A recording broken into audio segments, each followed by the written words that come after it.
Bonjour et merci de nous retrouver dans une nouvelle émission de Sagesse bouddhiste. Nous avons tous la nature de Bouddha, énoncée par un traité du IVe siècle de notre ère. Cette vérité a passionné des générations de pratiquants et suscité débats et exégèses durant des siècles. Source d'émerveillement pour tous ceux qui ont pu le lire, ce texte fondamental pour le bouddhisme tibétain est aujourd'hui disponible en français grâce à l'immense travail d'un traducteur que nous avons le plaisir de recevoir sur ce plateau durant 2 dimanches.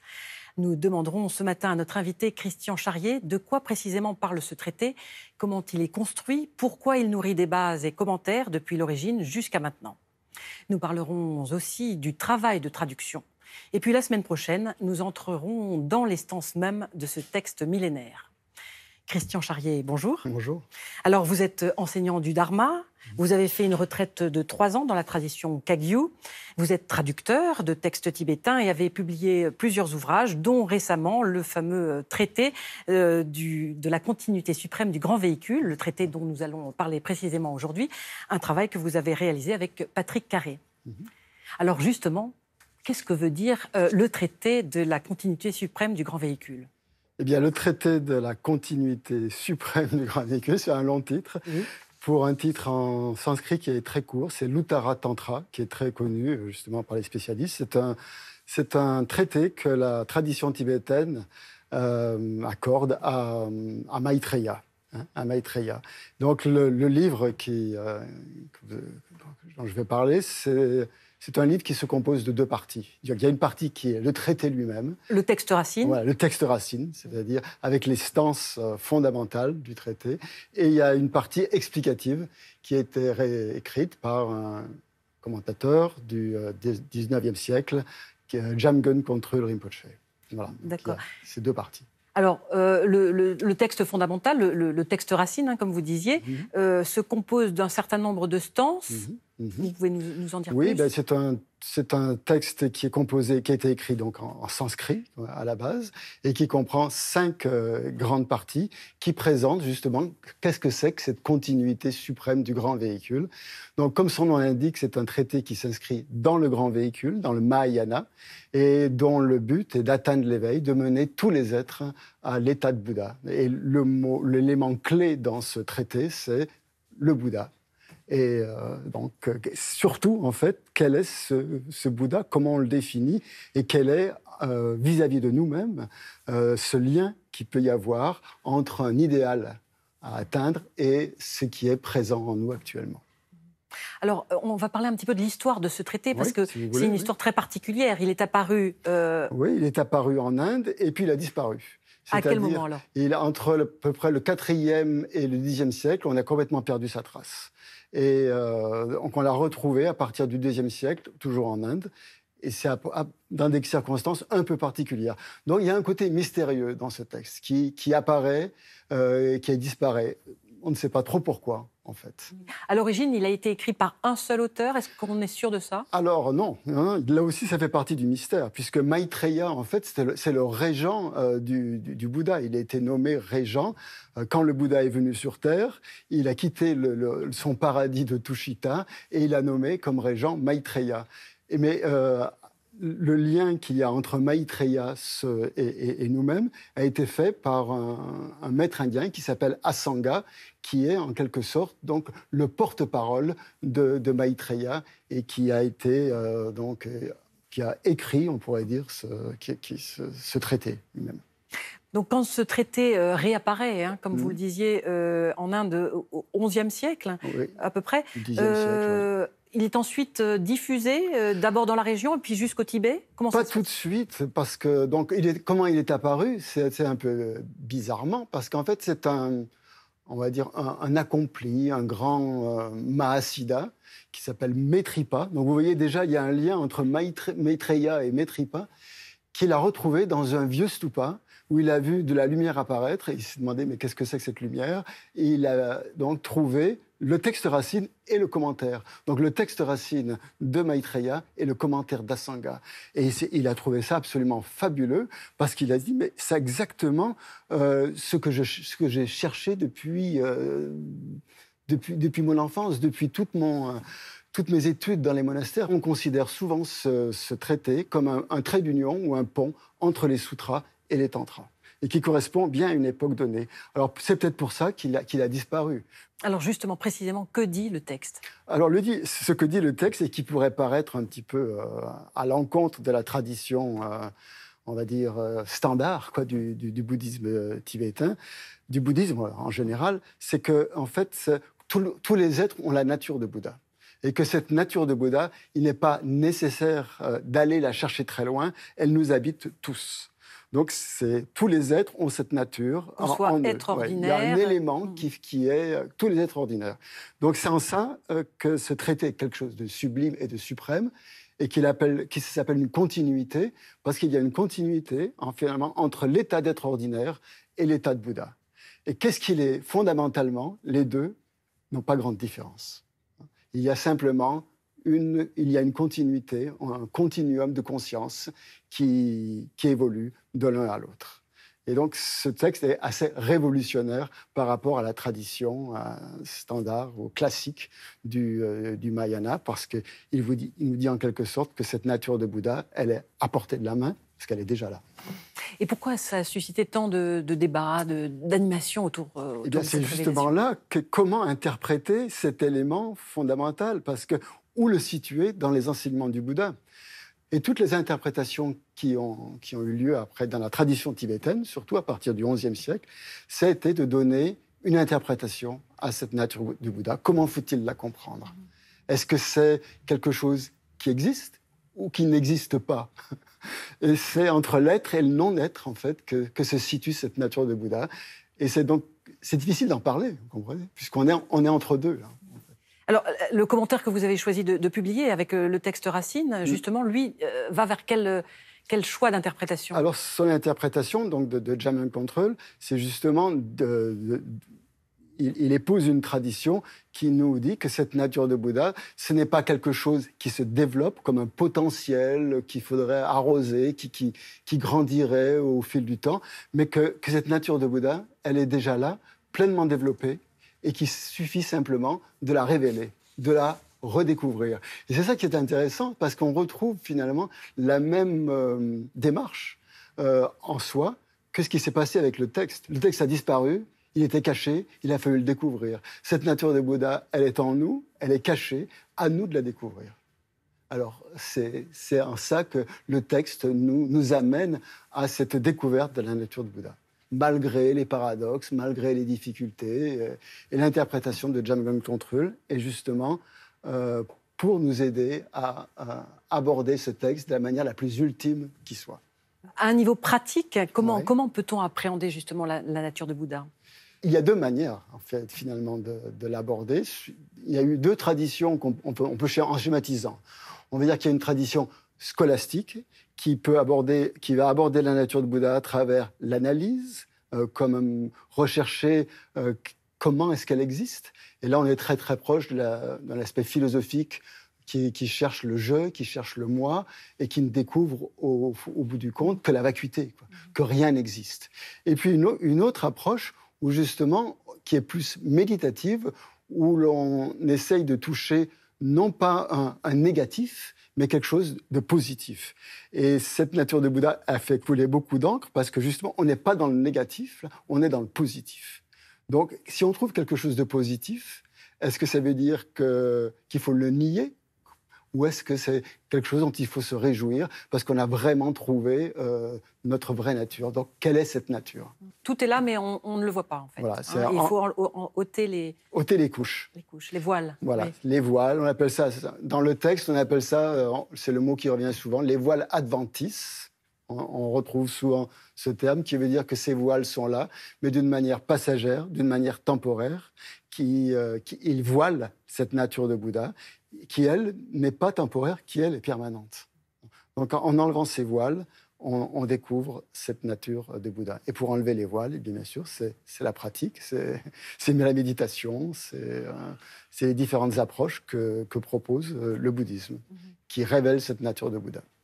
Alors, pour traduire ce texte, il vous a fallu beaucoup de temps, parce que c'est quelque chose, c'est un vrai... Oui, il m'a fallu un certain nombre, 7 ans à peu près, pour en venir à bout, Oui. pour essayer de découvrir, de transmettre cette essence. C'est un autre terme qu'on trouve, le mot essence. Dans le texte, on dit la nature de Bouddha, elle est appelée le Tathagata Garbha, ce qui veut dire en sanskrit la quintessence des Tathagatas, c'est-à-dire des Bouddhas en fait, qui sont allés de l'autre côté, qui ont traversé, qui sont passés au-delà. Donc c'est cette quintessence qu'il faut découvrir. Oui. Et alors vous avez choisi justement un langage plutôt poétique pour rendre le texte peut-être plus accessible. Voilà, exactement. Finalement. Est-ce que vous pouvez nous donner un extrait? L'approche de Jamgon Kongtrul était de nous donner, d'essayer de nous donner un accès direct à la nature de Bouddha. Quel était le style finalement? Quel était le style qui permettrait le plus cette approche? Et on s'est rendu compte en fait que le style le plus adapté à une perception directe, c'est la poésie. C'est pas l'analyse philosophique, puisque c'est pas le but de ce commentaire, de nous faire analyser à l'aide de raisonnement. Ça, c'est dans d'autres commentaires qu'on va les trouver. Ici, au contraire, non, c'est un texte qui veut nous faire découvrir la nature de Bouddha par l'émerveillement. Donc, pour décrire cet émerveillement, il faut des mots merveilleux, puisqu'on ne parle que de l'ultime, on ne parle que du sublime, on ne parle que du suprême, et de cette nature qui est sublime en soi. Donc c'est une option délibérément poétique que vous avez choisie. Est-ce que vous pouvez nous lire un extrait? Oui, bien sûr. Un extrait qui... On reviendra plus longuement dans la deuxième partie de l'émission, la semaine prochaine, sur le texte lui-même. Mais là, c'est pour avoir une idée du style. Je ne vais pas vous en faire une analyse. Simplement, vous dire les mots qui sont là pour nous faire toucher cette essence. Et c'est une stance clé dans le texte. Si on comprend ça, on a tout compris.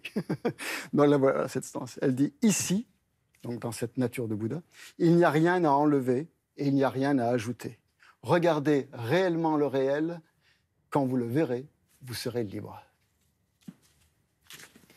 Voilà, on aurait envie de conclure sans commentaire.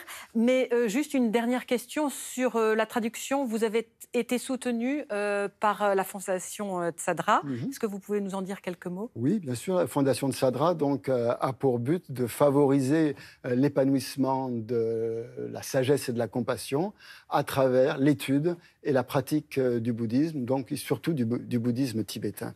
Donc c'est une association à but non lucratif qui propose des bourses et des financements pour aider les pratiquants, les traducteurs, les érudits qui s'intéressent à différents sujets et qui organisent aussi des conférences pour parler de certains sujets qui tiennent à cœur, dont la nature de Bouddha, qui a fait l'objet de conférences à Vienne cet été.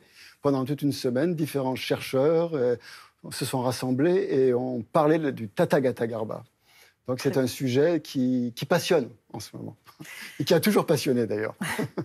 Merci beaucoup Christian Charrier d'avoir été notre invité. Nous vous retrouvons donc la semaine prochaine avec plaisir pour continuer à parler de ce traité. Avant de nous quitter, voici quelques livres que nous vous conseillons. Tout d'abord, bien sûr, le traité de la continuité suprême du grand véhicule, présenté, traduit et annoté par Christian Charrier et Patrick Carré, édition Padmakara, collection Tsadra. Avec un style très poétique, cette traduction rend enfin accessible aux francophones le traité fondamental du bouddhisme tibétain et l'un de ses commentaires les plus célèbres. On y découvre que la bouddhéité est en chacun d'entre nous, recouverte par de multiples voiles que l'on peut ôter. Rayon de lune, les étapes de la méditation du Mahamudra de Dakpo Tashi Namgyal, édition Padmakara, collection Tsadra. Et puis enfin, Bodhicarya Avatara, la marche vers l'éveil de Shantideva, aux éditions Padmakara. C'est la fin de notre émission. Vous pouvez la revoir durant un mois sur le site de France Télévisions, francetv.fr. Merci de nous avoir suivis. À la semaine prochaine pour la suite de cette émission consacrée à la nature de Bouddha. Très heureux dimanche à tous.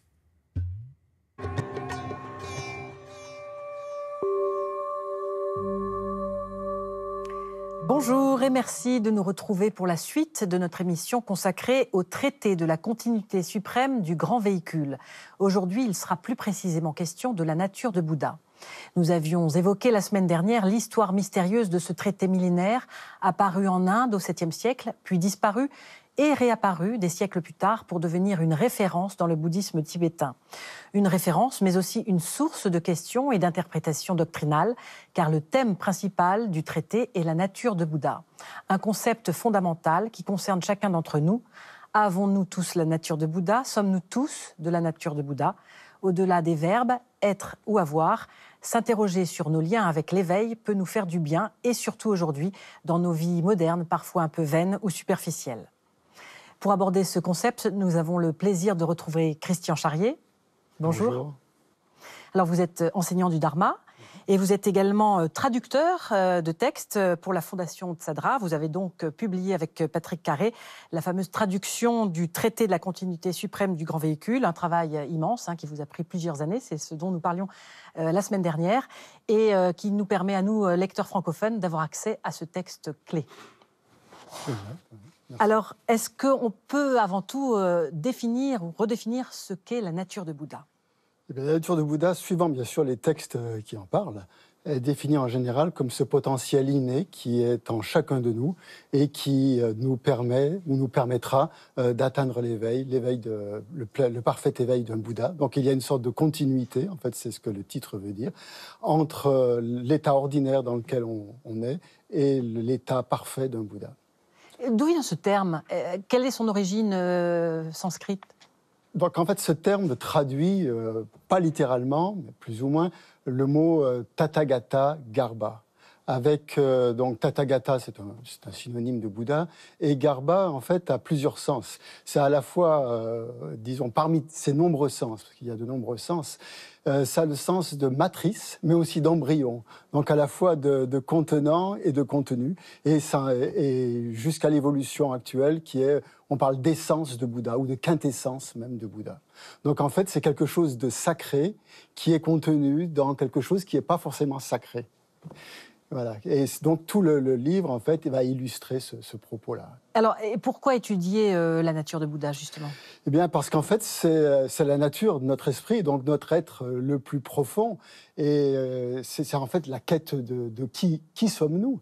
Quel est ce moi, s'il y a un moi, ou ce moi, bien sûr, qui est introuvable, qui n'existe pas en lui-même, en tant que tel, comme ça. C'est ça l'intérêt, en fait, de se poser des questions fondamentales et très profondes sur ce sujet. Et aujourd'hui, particulièrement, il y a une résonance. Oui, parce qu'en fait, cette nature de Bouddha, elle est définie comme quelque chose d'infiniment pur, qui est pur depuis toute éternité, et que tout ce qui la voile, en fait, nos émotions perturbatrices, tout ça, ne sont que passagères, ou on dit adventistes dans le texte. Donc, en nous, nous avons cette nature qui est toujours pure. Donc, nous sommes loin, en fait, du péché originel, puisque nous sommes, quoi qu'il arrive, toujours purs. Et à notre époque, où on est finalement assez, peut-être un peu déprimé, où l'amour de soi est un peu galvaudé, comme ça, les gens ont tendance à se sous-estimer toujours. Donc, cette nature de Bouddha donne un peu une bouffée d'air frais. Oui, donne des ailes, même, on pourrait dire. Exactement, oui. Oui. Ça nous renvoie à notre vraie nature. Alors, mais avant d'étudier cette nature du Bouddha, on sait, et on l'a vu un petit peu la semaine dernière, que l'interprétation de ce texte fondamental a fait débat. Oui. Pour quelle raison? La première raison, c'est que quand on parle de cette nature, on peut se demander si c'est quelque chose qui existe en soi. Et par exemple, est-ce que ça fait référence à ce qu'on appelle dans l'hindouisme un l'atman, par exemple, ou l'âme pour les chrétiens? Est-ce que c'est quelque chose de permanent, qui est là d'une manière, innée, permanente, ou ce n'est pas l'atman, ou est-ce que c'est un non-soi? Donc le débat, il était en fait entre le soi des hindouistes et le non-soi des bouddhistes. Oui. Et quelles ont été les grandes lignes d'interprétation? Dans la tradition tibétaine, en fait, qui a vraiment étudié ce traité à fond, on peut distinguer deux grands pôles. Le pôle qui fait de la nature de Bouddha une vacuité totale, c'est-à-dire un négatif non affirmatif, il n'y a rien d'autre, il n'y a que la vacuité. Et à l'autre pôle, on parle de quelque chose qui est plein de qualités. Donc vide d'un côté, et plein de qualités de l'autre. Donc c'est vraiment les deux pôles extrêmes. Mais entre ces deux pôles, il y a tout un tas de nuances, suivant les commentateurs tibétains et les maîtres qui ont étudié ce traité-là. Et c'est très intéressant, justement, de voir toutes ces nuances qu'il y a entre entre ces deux pôles extrêmes. Vous parlez des interprétations tibétaines, ça veut dire que, autre part, on n'a pas forcément eu tant de débats? Le débat, c'est surtout la tradition tibétaine qui l'a animé, hein, parce que depuis le XIe siècle, où les traités sont apparus au Tibet jusqu'à maintenant, c'est un sujet vraiment qui a animé de nombreux maîtres et qui a soulevé des questions, quoi, vraiment. Alors, en quoi toutes ces interprétations ont-elles une influence sur la pratique? Eh bien, en fait, quand on pense à la nature de Bouddha, donc quelque chose qui est déjà là de manière présente, continuellement en nous, en fait, avec toutes ses qualités, finalement, il n'y a rien à créer de nouveau. Il y a simplement à enlever les impuretés. Donc, en général, dans le bouddhisme, on dit que la pratique est double. Il faut créer quelque chose, accumuler des mérites et éliminer les impuretés. En fait, là, il n'y a plus qu'une chose à faire, c'est éliminer les impuretés et créer. Il n'y a rien de nouveau à créer. C'est comme s'il y avait pratiquement, on pourrait dire, une lampe entourée d'un abat-jour, et que pour voir la lumière de la lampe, il faudrait faire des petits trous dans l'abat-jour, et puis jusqu'à ce que la lumière se diffuse pleinement comme ça. Donc c'est surtout éliminer les choses négatives. Est-ce que vous pouvez nous rappeler, Christian Charrier, l'interprétation que vous avez choisi de publier dans votre traduction, celle de Jean-Guillaume Contreul. Ouais. Contreul lui défend le pôle extrême, on va dire, du positivisme. C'est-à-dire que ce n'est pas une vacuité totale, toutes les qualités sont là. En fait, hein. Elles font partie de la nature de Bouddha, elles sont intrinsèques à la nature de Bouddha, et il n'y a rien à développer. Ce potentiel, il est déjà pleinement réalisé. Il suffit simplement de le reconnaître et de le percevoir. Mais tout est là déjà. Alors justement, la semaine dernière, nous avions juste lu cette phrase « rien à dévoiler, rien à enlever ». Est-ce qu'on peut l'expliquer un petit peu plus? Oui, en fait, cette phrase, elle dit qu'il n'y a rien à ajouter. Hein. Il ne faut pas enlever ce qui est déjà là et il ne faut pas créer quelque chose qui ne serait pas là, en fait. Et ça revient à dire que nos perturbations mentales, nos kleshas, en sanskrit, ces voiles sont, comme dit le texte, sont adventistes, c'est-à-dire qu'ils ne font pas partie de la nature de l'esprit. Donc, en fait, c'est un peu comme... il suffit de les reconnaître pour qu'ils s'éliminent d'eux-mêmes. Et à ce moment-là, la nature de l'esprit, la nature de Bouddha apparaît d'elle-même. C'est comme l'exemple célèbre, vous savez, du serpent sur la corde. Hein. Quand on voit dans certaines conditions d'obscurité, on prend une corde pour un serpent. Il ne faut pas enlever le serpent pour le mettre ailleurs. Il suffit simplement de bien regarder et de voir que ce n'est pas un serpent, mais une corde. Donc à ce moment-là, la corde apparaît d'elle-même. Parce que c'est sa vraie nature. Il n'y a jamais eu de serpent sur la corde. Donc c'est la même chose. On ne peut pas prouver que la nature de Bouddha est en nous, mais est-ce qu'on peut peut-être parler d'exemples qui nous en donnent l'intuition? Et le texte s'appuie sur des exemples qui sont tirés en fait du sutra du Tathagata Garbha. Il y a 9 analogies, justement, ou 9 comparaisons qui permettent d'approcher d'une manière intuitive cette nature de Bouddha. Et c'est toujours le même principe, c'est-à-dire qu'il y a quelque chose de sacré qui est voilé par des choses, disons, sales. Donc l'exemple qui est donné un des exemples assez fréquents, c'est par exemple un trésor qui est enfoui sous terre, un trésor magnifique qui est sous la maison d'un pauvre homme, on dit, qui pense qu'il est pauvre alors qu'il est extrêmement riche, mais il ne sera vraiment riche que quand il verra ce trésor qui est sous sa maison. Il y a des exemples, il y a 9 exemples comme ça. Oui, mais pour nous, là, aujourd'hui, vous, moi, en quoi on peut avoir l'intuition que nous avons la nature de Bouddha? Ben justement, en voyant que nous aspirons quand même déjà en nous, nous aspirons à une forme de bonheur. On aspire tous au bonheur. Hein. Mais d'après le texte, en fait, cette aspiration au bonheur, elle vient de notre nature de Bouddha, de notre nature qui est déjà parfaite et qui n'a envie que d'une chose, c'est de se révéler, en fait. On va s'intéresser directement à une strophe, l'une des strophes les plus commentées. Peut-être est-ce que vous pouvez nous la lire? Donc cette strophe, elle dit « Comme le corps des parfaits Bouddhas rayonne, que l'incité est indifférenciée, et que la filiation spirituelle existe, tous les êtres sont toujours porteurs de la quintessence des Bouddhas, de la nature de Bouddha, autrement dit. » Alors, qu'est-ce que ça veut dire? Parce que c'est vrai qu'il y a des termes assez compliqués. L'inciter était indifférencié. Ouais. Donc, en fait, c'est trois phrases plus une. Et les trois premières amènent à la conclusion, qui est la quatrième phrase, que nous avons tous la nature de Bouddha. Donc, qu'est-ce que ça veut dire que avoir la nature de Bouddha?